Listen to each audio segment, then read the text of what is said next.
Hello everyone, आज हम image based questions करेंगे. So let's start. So this is humidifier bottle as you can see in the picture. और इसमें हम fill करते हैं sterile water. Okay, sterile water fill करते हैं. इसमें एक मैक्सिमम और मिनिमम लेवल होता है, तो उसके बीच में फिल करते हैं. And this part is called flow meter. ठीक है, ये हमारा मेन सप्लाई से कनेक्ट होता है और ये हमारा ह्यूमिडिफायर बॉटल है और ये वाला जो एंड है ये पेशेंट से कनेक्ट होता है. Okay, so this one is Malicot catheter as you can see in the picture.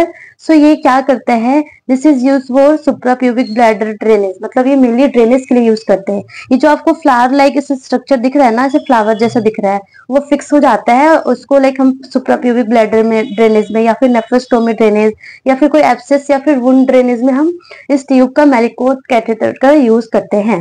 Okay, and this is like Penrose drain. Simple सा लाइक ऐसे स्ट्रक्चर है, फ्लेक्सिबल बहुत होता है, सॉफ्ट होता है. सो इसको यूज करते हैं ड्रेन के लिए, पेनरोज ड्रेन. एंड दूसरा ये वाला जो पिक्चर है ना, that is Jackson Pratt drain. ठीक है, ये भी वुंड ड्रेनेज के लिए यूज करते हैं. आप इस पिक्चर में क्लियरली देख सकते हो, ये हमारा जैक्सन प्राट ड्रेन है और ये हमारा पेनरोज ड्रेन है. ठीक है, ये थोड़ा फ्लेक्सिबल होता है और एक ट्यूब अंदर से इंसर्ट होता है जैक्सन प्राट में और ये एक छोटा सा चैम्बर होता है जिसमें सारा फ्लूइड, जो भी एक्सेस फ्लूइड होता है, वो आके कलेक्ट हो जाता है. इसमें as you can see in the picture, ये रहा, इसमें कलेक्ट हो जाता है इस बल्ब में. ठीक है, और ये ट्यूबिंग जो है वो अंदर जाती है, अंदर से सारा जो भी होता है वो आके इसमें कलेक्ट हो जाता है. This is central Venus catheter. ठीक है, इसमें 3 पोर्ट्स होते हैं. वैसे 4 पोर्ट्स के भी होते हैं, 2 पोर्ट्स के भी होते हैं. इसमें मेनली 3 पोर्ट्स है, that is proximal port, medial port and distal port.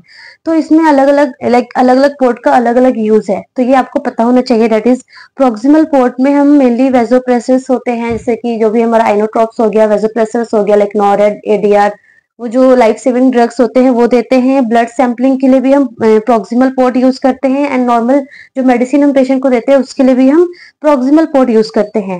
And this is very much important कि टीपीएन, फॉर टीपीएन के लिए हमेशा मीडियल पोर्ट यूज करना होता है. ठीक है, और डिस्टल पोर्ट जो है वो CVP monitoring, like central Venus pressure monitoring के लिए, या फिर कोई हाई फ्लूइड वॉल्यूम देना हो पेशेंट को, या फिर कोई ब्लड एडमिनिस्ट्रेशन करना हो, तो हम डिस्टल पोर्ट यूज करते हैं. ठीक है, ये आपको पता होना चाहिए. उसके अलावा ये हमारा स्कैल्प वेन है. ठीक है, मतलब ये स्कैल्प में बच्चों में मेनली यूज करते हैं, पीडियाट्रिक्स में. सुपरफिशियल वेन्स जो बच्चों में दिखते हैं ना, उसमें ये इंसर्ट करते हैं, बटरफ्लाई शेप का होता है. ठीक है, तो आप पिक्चर में क्लियरली देख सकते हो. उसके अलावा ये एम्बू बैग है, ये सब जानते होंगे. दिस इज एम्बू बैग और ये हमारा मास्क है. एम्बू बैग में जो मास्क इंसर्ट करते हैं that is mask and this is Ambu bag. उसके अलावा ये जो है ना, that is ET tube cuff manometer. जो हमारे एंडोट्रेकियल ट्यूब होता है उसमें जो कफ हम इन्फ्लेट करते हैं, डिफ्लेट करते हैं, तो जो कफ का जो प्रेशर मॉनिटर करना होता है ना, दैट इज दिस मैनोमीटर. इस मैनोमीटर से हम उसका प्रेशर मेजर करते हैं. तो ये जो है this is manual external defibrillator और ये जो है this is automated external defibrillator. तो जो मैनुअल है ना, मैनुअल में लाइक मैनुअली हर चीज सेलेक्ट करते हैं कि कितना जूल देना है, खुद ही हम असेस करते हैं कि कौन सा रिदम आ रहा है, वेंट्रिकुलर टेकिकार्डिया आ रहा है, वेंट्रिकुलर फिब्रिलेशन आ रहा है, एंड उसके अकॉर्डिंग हम मैनुअली हम डिफेब करते हैं. बट ऑटोमेटेड में ओनली जो इलेक्ट्रोड्स हम पेस्ट कर देते हैं, ये खुद ही से सब कुछ असेस कर लेता है, रिदम वगैरह, एंड खुद से ही वो उतना जूल पेशेंट को दे देता है. सो ये डिफरेंस होता है. एईडी में लाइक हमारा जो एम्बुलेंस वगैरह में ना, उसमें ये एईडी यूज करते हैं और ये हमारे वार्ड्स एंड आईसीयू में हमारा मैनुअल एक्सटर्नल डिफिब्रिलेटर होता है. उसके अलावा ये जो मैनुएवर आपको पता होना चाहिए, इस मैनुअर को बोलते हैं हिमलिच मैनुअर. और ये लाइक अगर कुछ भी फॉरेन पार्टिकल्स अगर जाके स्टक हो जाता है ना, तो उसको लाइक निकालने के लिए ये हिमलिच मैनुएवर यूज करते हैं. तो आप पिक्चर में देख सकते हैं, लाइक इस पिक्चर से ऐसे पूछ सकते हैं कि कौन सा मैनुएवर है, तो आपको पता होना चाहिए दिस इज हिमलिच मैनुएवर. उसके अलावा दिस इज पिगटेल कैथेटर. ठीक है, पिगटेल कैथेटर देखो, ये शेप देखो ऐसे पिगटेल से जैसे बना हुआ है, तो ये आपको ऐसे याद रखना कि ये पिगटेल कैथेटर है. इसको भी लाइक प्लूरल हो गया, पेरिटोनियल हो गया, या फिर कुछ भी बिलियरी ड्रेनेज के लिए हम इस पिगटेल कैथेटर का यूज करते हैं. इसको इंसर्ट करके जो भी ड्रेनेज होता है वो निकल जाता है. उसके अलावा ये सिंपल सिरिंज इन्फ्यूजन पंप है, लाइक कुछ भी लाइक नॉरएड्रेनालिन या फिर कुछ भी वेजोप्रेसिस देना हो, या कुछ भी ऐसा ड्रग्स जो हमें बहुत लो क्वांटिटी में देना हो धीरे धीरे, तो हम सिरिंज पंप का, इन्फ्यूजन पंप का यूज करते हैं. उसके थ्रू लाइक ये देखो, ये सिरिंज इंसर्ट करके वो धीरे धीरे पेशेंट को जाता है. ठीक है, उसके अलावा ये हमारा गॉस पीस है. गॉस पीस में मेनली आप सबको पता होगा, बस मैं ये दिखाना चाहती हूँ कि जो ब्लू कलर की जो लाइन है ना, this is radio opaque line. मतलब ओटी वगैरह में यूज करते हैं ना, तो अगर मान लो अगर ये गॉस पीस अंदर रह गया तो वो लाइक एक्सरे करेंगे तो पता चल जाएगा ये, क्योंकि लाइन ये रेडियो ओपिक लाइन है। That is T piece.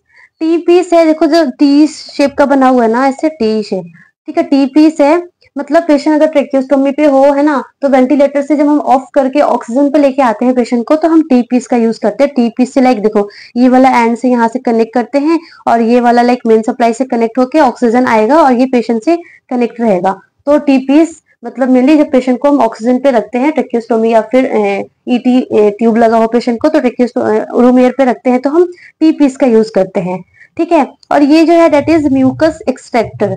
Mucus extractor का मेनली क्या यूज है कि पेशेंट को लाइक जैसे कोई सैंपल लेना हो, पेशेंट अगर ट्रेकियोस्टोमी ट्यूब पे हो या फिर एंडोट्रेकियल ट्यूब पे है, तो अगर हमें कुछ सैंपल लेना हो, बीएएल का सैंपल लेना हो, तो हम म्यूकस एक्सट्रैक्टर का यूज करते हैं, ठीक है। उसके अलावा this is fast tracheal laryngeal mask airway.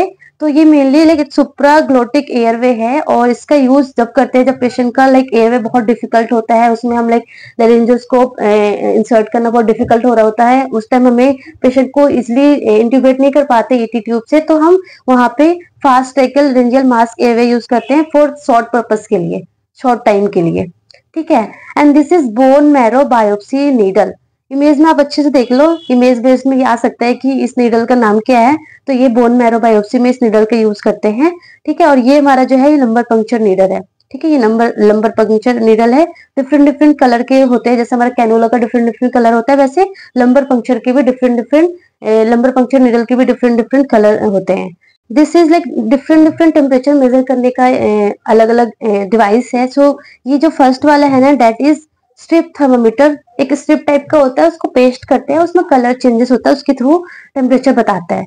और ये जो नीचे वाला है ना, दिस इज टेम्पा डॉट, ठीक है। टेम्पा डॉट में छोटे छोटे से डॉट है, आप ये देख सकते हो, इसमें छोटे छोटे से डॉट बने हुए हैं, और उसके थ्रू भी टेम्परेचर मेजर करते हैं, थोड़ा एक्यूरेट बताता है ये। उसके अलावा जो ये है ना, दैट इज इंफ्रारेड थर्मोमीटर, और ये जो हमारा है दैट इज टिम्पेनिक थर्मोमीटर। तो दोनों थोड़ा सा सिमिलर ही है, बस थोड़ा सा टिम्पेनिक में क्या है कि वो जो उसका जो एंड है ना, वो थोड़ा सा ऐसे पिन पॉइंट सा होता है, सो दैट ईयर ड्रम को टच करके टेम्परेचर बताए, ठीक है। इंफ्रारेड मतलब आपने यूजुअली कोविड के टाइम देखा होगा, इंफ्रारेड थर्मोमीटर यूज करते थे, ठीक है। बाकी ये जो है ना टेम्परेचर प्रोब, ये वाला जो है दैट इज टेम्परेचर प्रोब। ये क्या होता है, जो मॉनिटर हमारा होता है ना यूजुअली, सो मॉनिटर में ये कोड कनेक्ट होता है, और ये पेशेंट को पेस्ट कर देते हैं, जैसे इलेक्ट्रोड्स, ईसीजी इलेक्ट्रोड्स लगाते हैं ना, ऐसे ये भी पेस्ट कर देते हैं, इससे पेशेंट का टेम्परेचर पता चलता रहता है, ठीक है। उसके अलावा ये देखो, इसमें वुंड हिसेंस मतलब क्या होता है, ये जो वुंड की जो लाइनिंग है ना, वो सेपरेट हो गई है, डिवाइड हो गई है, दैट इज वुंड हिसेंस, ठीक है। ऐसे इमेज में पूछ सकते हैं कि इसको क्या बोलेंगे, दैट इज वुंड हिसेंस। और ये वुंड एविस्ट्रेशन में क्या होता है कि जो वुंड का जो अंदर का जो कंटेंट है ना, वो पूरा एग्जिट हो गया है, दैट इज ई मतलब एविस्ट्रेशन, ई मतलब एग्जिट, डी मतलब डिवाइड हो गया है, जस्ट लाइनिंग डिवाइड हो गई है। तो इसमें देख सकते हो ये पिक्चर में ये वुंड एडहेशंस का एग्जांपल है, और ये जो है ये पूरा का पूरा अंदर का इंटेस्टाइनल जब पूरा कंटेंट बाहर आ गया है, तो ये हमारा एविसरेशन का एग्जांपल है। तो मिलते हैं नेक्स्ट वीडियो में with more new image based questions that is important for नॉसेट। सो अच्छे से मेहनत करो, do your 100% and all the very very best. Thank you.